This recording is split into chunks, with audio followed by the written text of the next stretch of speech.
It's the one and only Digo Double G.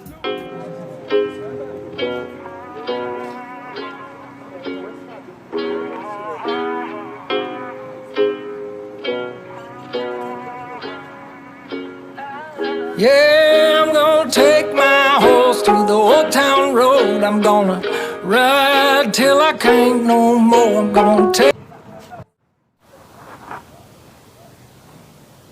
Sè gè la. Yo, kebe pi an men mal kout ti fam nan men. Yeah. Koto sot la? M sot nan ti reston pi ba. Pa mane ma fo? Di mati ma pise lo m baka jwen. E pi telefon mwen te dispo we? M sot mwen joun gwo palet pou la. Men la che palet ta. Ma fe me ekri? Oui, dat meten m kopon bout pen chèche nan mèm la fète ya ta fè ba men. M chè men.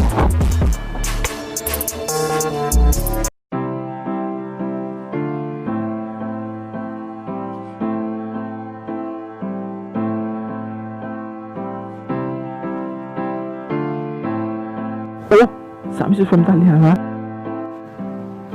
Nan jè wil, ba sevi avèl. Yo, wak gen la men. Ose, Yo, mwen foto yo men. ki foto sa?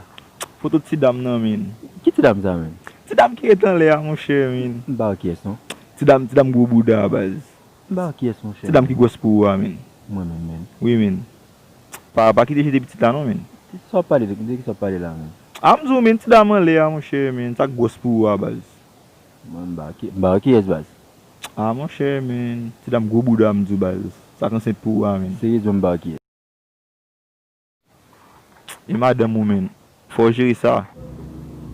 Te kote tou bagye lot fom. Wè, ki mwen baz?